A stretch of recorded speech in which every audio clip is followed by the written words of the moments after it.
నమస్తే ఆంధ్రప్రభకి స్వాగతం. నేను ప్రియా కౌశిక్.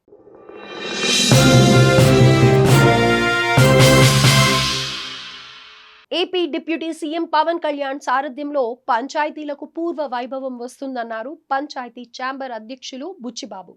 గత ప్రభుత్వ హయాంలో పేరుకే సర్పంచులు ఉండేవారన్నారు. గ్రామాభివృద్ధిలో కానీ గ్రామ పంచాయతీ నిధులపై కానీ సర్పంచ్ కు ఎలాంటి అధికారం ఉండేది కాదని చెప్పారు. సాకులు చూపించి గ్రామ పంచాయతీల నిధులు పక్కదోవ పట్టించిన ఘనత జగన్ ప్రభుత్వానికే చెందుతుందని ఆరోపించారు. అయితే కూటమి ప్రభుత్వం అధికారంలోకి వచ్చినప్పటి నుంచి గ్రామాలన్నీ సుభిక్షంగా ఉన్నాయంటున్న బుచ్చిబాబుతో మా ప్రతినిధి శ్రీనివాస్ పొలిటికల్ చిట్ చాట్. నమస్తే, నేను Srinivas. Welcome to Andhra Prabha digital. రాష్ట్రంలో సర్పంచుల పరిస్థితి ఏంటి? ప్రభుత్వం ఏర్పడి సంవత్సర కాలం పూర్తవుతుంది. ఇప్పటికీ కూడా సర్పంచుల పరిస్థితి అగమ్యగోచరంగానే ఉంది. ఎక్కడా కూడా సర్పంచులకు విధులు కేటాయించడం లేదు. విధులైతే చేస్తున్నారనే వారికి నిధులైతే లేవు. రాష్ట్ర పంచాయతీరాజ్ శాఖ మంత్రిగా రాష్ట్ర ఉప ముఖ్యమంత్రి పవన్ కళ్యాణ్ ఉన్నారు. ప్రస్తుతం నిధులన్నీ కూడా నేరుగా పంచాయతీలకు చేరుతాయని చెప్పారు. కానీ ఎక్కడా కూడా అటువంటి దాఖలాలు కల్పించడం లేదు. గత 5 సంవత్సరాలకు ఇప్పటికే సర్పంచులు అనేక ఇబ్బందులు పడ్డారు. ప్రస్తుతం కూడా అదే కొనసాగింపుగా ఉంటుంది. ప్రస్తుతం సర్పంచుల ఛాంబర్ నాయకులు పీతల బుచ్చిబాబు మనతో పాటు ఉన్నారు. ఆయన అడిగి మరింత సమాచారం తెలుసుకుందాం.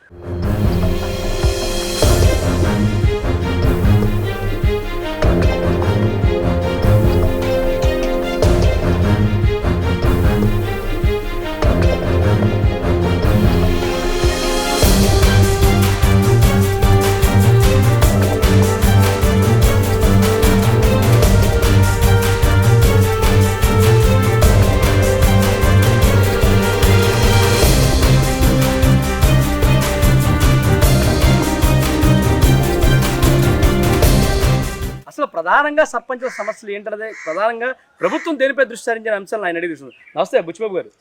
ఏం సార్ అసలు ఏంటి మీ సంవత్సర కాలంలో ఎన్డీఏ ప్రభుత్వ హయాంలో మీ సర్పంచులకి ఎటువంటి న్యాయం జరుగుతుంది? నిజంగా న్యాయం జరుగుతుందా? కంపల్సరీనండి. గత మేము వచ్చి ఇప్పుడు 4 సంవత్సరాలు కంప్లీట్ అయ్యి 5 సంవత్సరాలు అడుగెట్టాము. కానీ గత 4 ఏళ్ళు సర్పంచ్కి అది విలువంటూ లేదండి. అక్కడ సర్పంచ్ ఉన్నాడు పంచాయతీకి, అతనే కెప్టెన్, అతనే పెద్ద దిక్కు. పంచాయతీకి ఏ చేయాలన్నా సర్పంచ్ చేయాలి. కానీ అటువంటి సర్పంచుల్ని రోడ్డుకి ఇడిచిన జగన్మోహన్ రెడ్డి అండి. ఆ రోజున జగన్ గారి గవర్నమెంట్లో సర్పంచ్కి ఎటువంటి విలువ లేదు. స్థానిక ఎమ్మెల్యే కూడా ఈరోజు కూడా ప్రోటోకాల్ పాటించలేదండి. కానీ ఈ 1 ఇయర్లో సర్పంచ్కి వచ్చే గౌరవం మేము కూడా ఊహించలేదు. ఇంత గౌరవం వస్తుందని, ఇంత మాకు పదవికి విలువ ఉంటుందని ఊహించలేదండి. అంటే గౌరవం అంటే ఏం గౌరవం ఇచ్చారు? కూర్చోబెట్టారు, కూర్చోబెడతాం కాదండి. అలాగే పంచాయతీ నిధులు కూడా సర్పంచ్కి చెప్పే మాకు ఏం కావాలి, మీకు మీ ఊళ్ళో సమస్యలు ఏంటి, మీ రోడ్ల ఇబ్బందులు ఏమున్నాయి, డ్రైనేజ్ వ్యవస్థ ఏం బాగోలేదు, మొత్తం అన్నీ కూడా అడిగి తెలుసుకుని మమ్మల్ని అడిగి మీకు తీర్మానం ఇవ్వండి, మీకు ఇష్టం ఇవ్వండి, మీకు నిర్దేశం చెప్పేసి మా స్థానిక ఎమ్మెల్యే బొల్లి శ్రీనివాసరావు గారు మమ్మల్ని అడిగి ఏ పని చేస్తున్నారండి. ఇలా అంటే అసలు ఓవరాల్గా మన మండలంలోనే కాదండి, ఓవరాల్గా రాష్ట్రంలో సర్పంచుల పరిస్థితి గతానికి ఇప్పటికి పెద్దగా భిన్నం ఏం కనిపించట్లేదు. అప్పటికిప్పుడు ఇంచుమించు కొద్దిగా గొప్ప జెండా వందనానికి ఇచ్చిన డబ్బులు మినహా ఎటువంటి నిధులు మాకు ప్రత్యేకంగా కేటాయింపులు అయితే జరగలేదన్న వాదన పడుతుంది కదా, మీరు ఎలా అంటారు? అస్సలు అదేం లేదండి. ఈ 1 ఇయర్లో ప్రతి గ్రామానికి కూడా మినిమం 1 కోటి రూపాయల దాకా వచ్చిందండి. ప్రతి మా ఊరు తీసుకోండి, 40 లక్షలతో మా ఆరుగోళ్ళలో పత్తిపాడు గేట్లో నుంచి పత్తిపాడు వాటర్ ట్యాంకర్ నుంచి ఆరుగోళ్ళ ఎంట్రన్స్ వరకు కూడా బీటీ రోడ్ వేసాము. అలాగే ఊరి చివరి నుంచి కూడా ఒక 100 మీటర్లు 150 మీటర్లు సీసీ రోడ్ వేసామండి. అలాగే మరలా ఒక ఎస్సీపేటలో రోడ్లు బాగలేదంటే 10 లక్షలు జిల్లా పరిషత్ గ్రాంట్ ఎమ్మెల్యేకి ఇప్పించారు. అది కాకుండా మళ్ళీ ఎన్ఆర్జీఎస్ నుంచి ఒక 40 లక్షల రూపాయలు సీసీ రోడ్లకి డ్రైనేజీకి ఇచ్చారండి. అది కదా సార్, అంటే సర్పంచులకు సంబంధించి గత ప్రభుత్వ హయాంలో మీరు పడ్డ ఇబ్బందులు అసలు వివరంగా ఏం ఇబ్బందులు పడ్డారు? అంటే మీకు నిధులు రాకపోవడం ఇబ్బందులా? అంటే గత ప్రభుత్వం కూడా చాలా స్పష్టంగా చెప్పింది, కేవలం విద్యుత్ బిల్లులు బకాయిలు పెద్ద మొత్తంలో పెరిగిపోయి 2014 నుంచి 2019 వరకు ఆ విద్యుత్ బకాయిలను కట్టించడం కోసమే మేము ఇలా చేస్తున్నామని చాలా బహిరంగంగా చెప్పారు. దాన్ని మీరేమంటారు? అసలు విద్యుత్ బకాయిలకి పంచాయతీకి సంబంధం ఉండదండి. అల్లే పంచాయతీకి ఎలాగంటే పంచాయతీ అమౌంట్ ఎప్పుడన్నా కావాలంటే గతం నుంచి ఉందంట. ఎలాగంటే ఏదన్నా గవర్నమెంట్కి అమౌంట్ అవసరమైతే కనుక పంచాయతీ నిధుల నుంచి పంచాయతీ సర్పంచ్ది పంచాయతీ సెక్రటరీ పర్మిషన్ తీసుకొని మీ పంచాయతీ నుంచి అడ్జస్ట్మెంట్కి ఇంత అమౌంట్ కావాలని చెప్పి తీసుకున్నారండి.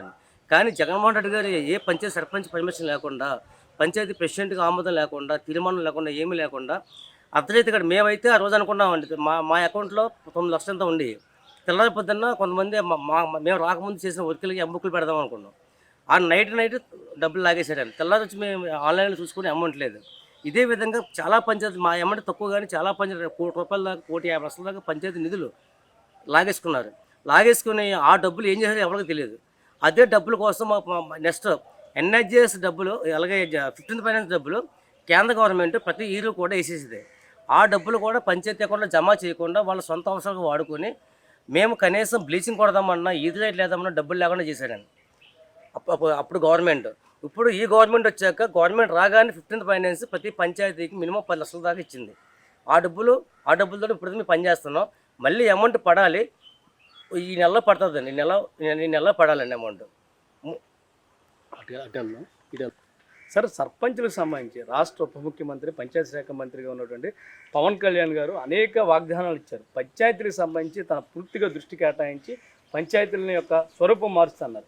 గత ప్రభుత్వ హయాంలో మీ గ్రామ సచివాలయాలు కట్టుకున్నారు, అంగన్వాడీ భవనాలు కట్టుకున్నారు, రైతు భరోసా కేంద్రాలు పెట్టారు, సామాజిక ఆరోగ్య కేంద్రాలు నిర్మించారు. ఈ ప్రభుత్వ హయాంలో గడిచిన సంవత్సర కాలంగా మీరు ఎటువంటి నిర్మాణాలు చేపట్టలేదు. అసలు ప్రభుత్వంలో నిర్మాణాత్మకమైన నిర్మాణాలు జరగట్లేదు అనేది పెద్ద వాదనగా కనబడుతుంది. దాన్ని ఎలా చూడొచ్చు అంటారు?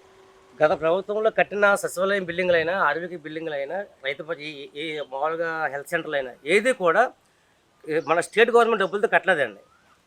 కేంద్ర గవర్నమెంట్ ఎన్ఐజెస్ నిధులు అది గ్రామాల డెవలప్మెంట్ చేసుకోండి, సీసీ రోడ్లు, బీటీ రోడ్లు, ఇలాగే అండర్గ్రౌండ్ మామూలుగా డ్రైనేజ్ వ్యవస్థను బాగు చేసుకోమని చెప్పేసి రాష్ట్ర గవర్నమెంట్కి మిడిల్ కాంపౌండ్ డబ్బులు ఇస్తుంది. ఆ డబ్బులతో ఆ రోజున కట్టారు తప్ప ఆ రోజుల్లో మొత్తం డ్రైనేజ్ వ్యవస్థని మొత్తం గాలి కుదిలేసి, రోడ్లు గాలి కుదిలేసి, మొత్తం డెవలప్మెంట్ గాలి కుదిలేసి ఓన్లీ బిల్డింగ్ కట్టారు తప్ప అది కూడా ఎన్ఐజీస్ డబ్బులతో కట్టారు తప్ప దీంట్లో స్టేట్ గవర్నమెంట్ ఒక రూపాయి కూడా పెట్టలేదు దీంట్లో అండి. సార్, అలా కదా మీరు అనేది అంటే ఒక గ్రామంలో ₹1,00,00,000 భవనాలు కనబడుతున్నాయి, ప్రభుత్వ ఆస్తి కనబడుతుంది. మరి మీరు చెప్పే ఆ ప్రభుత్వ ఆస్తి ఈ ప్రభుత్వ హయాంలో ఎందుకు నిర్మించుకోలేకపోతున్నారు? మీరు డ్రైన్లు కట్టాం, రోడ్లు కట్టాం అన్నారు. అవి కనీస మౌలిక అవసరాలు కదా, అవి ఏ ప్రభుత్వం చేసేదే కదా. ఒక నిర్మాణాత్మకమైన పనులు చేపట్టకుండా గత ప్రభుత్వంపై నిందలు వేయడం తగదంటారా? అసలు గత ప్రభుత్వంలో నిర్మాణాత్మకమైన పనులు ఏది చేయలేదండి. ఓన్లీ ఎన్హెచ్ఎస్ పనులతో చేసేది తప్ప స్టేట్ గవర్నమెంట్ ఒక రూపాయి కూడా ఇవ్వలేదు. ఆఖరికి జగనన్న అప్పుడు ఇల్లు ఇచ్చారు కదండి, కాలనీ ఇల్లు కూడా కేంద్రం ఇచ్చిన నిధులతో ఇచ్చే తప్ప ఏదైతే state government compulsory matching grant ఇవ్వాలి. ₹1,80,000 కేంద్రం ఇస్తే మినిమం ₹1,00,000 50,000 స్టేట్ గవర్నమెంట్ కలిపి ఇల్లు కట్టుకోవడానికి ఇవ్వాలి. కానీ స్టేట్ గవర్నమెంట్ ఏం చేసిందంటే ఆఖరికి ₹1,80,000 కూడా వ్యాపారం చేసుకుంది.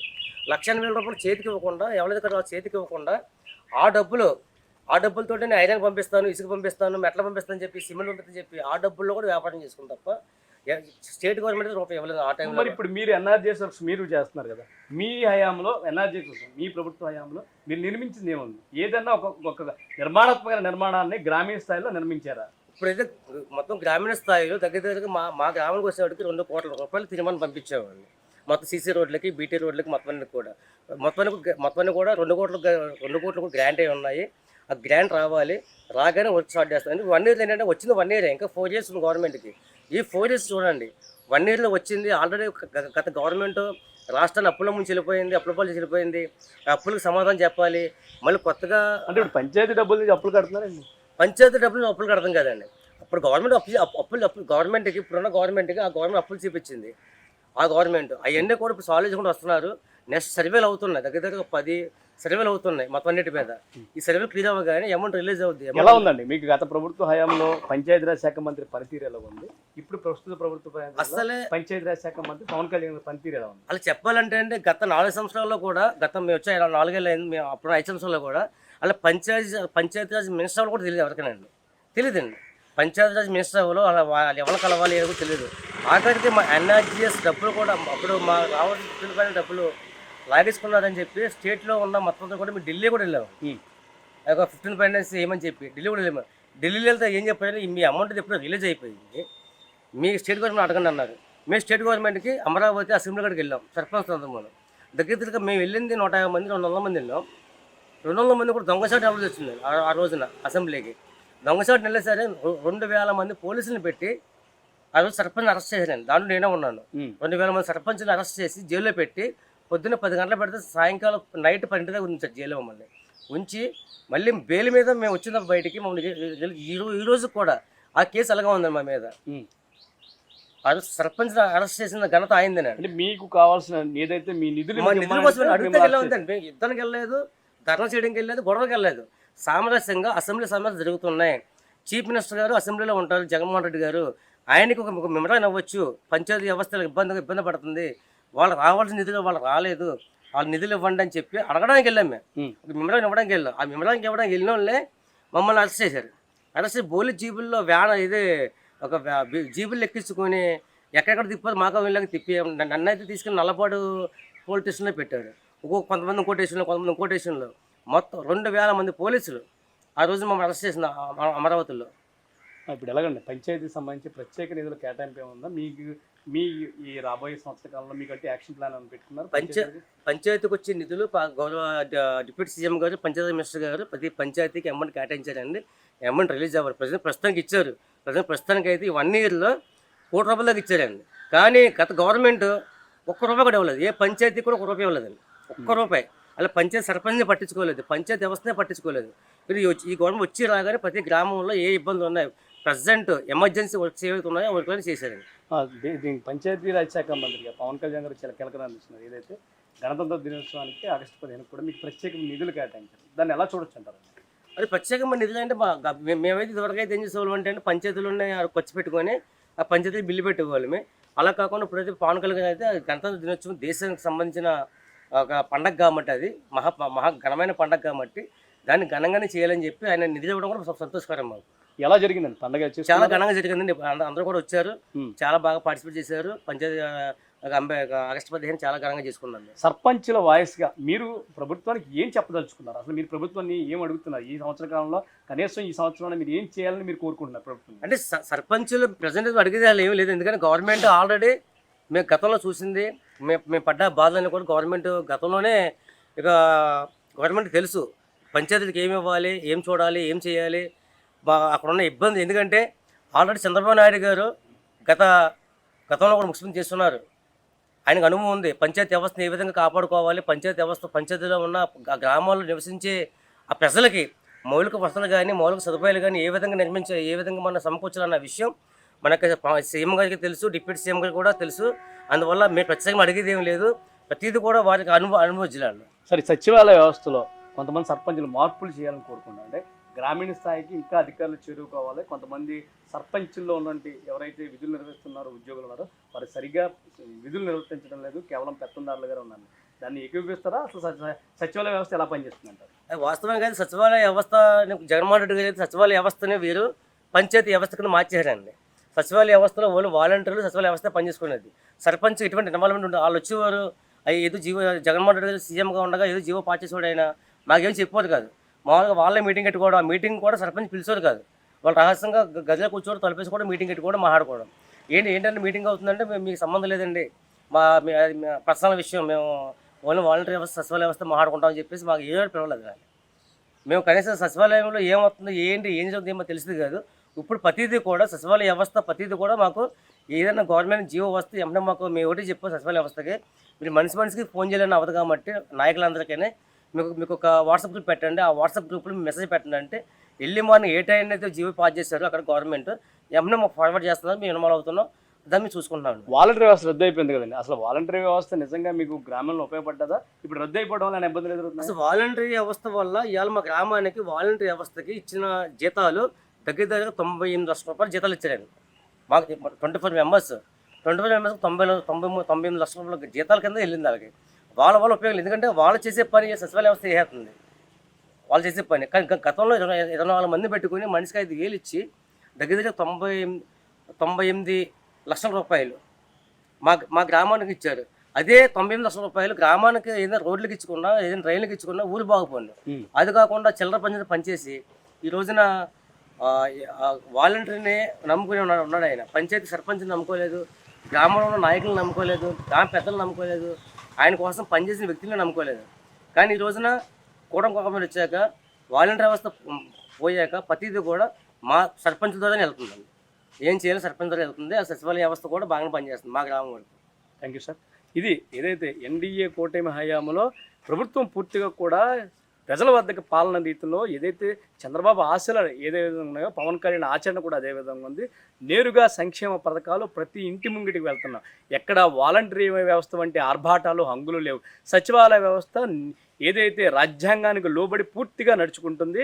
ఏదైతే సర్పంచులకి ప్రభుత్వం రాజ్యాంగం కల్పించిందో హక్కులన్నీ కూడా ఎన్డీఏ ప్రభుత్వం అందించింది. వారి విధులతో పాటు నిధులు కూడా పుష్కలంగా ఇచ్చి సర్పంచ్ వ్యవస్థని, గ్రామ పంచాయతీ వ్యవస్థని బలోపేతం చేసే దిశగా ఎన్డీఏ ప్రభుత్వం అడుగులు వేస్తుంది. సంవత్సర కాలంలోనే ప్రతి గ్రామంలో కూడా ఆ ఫలితాలు చవిచూస్తున్నాం.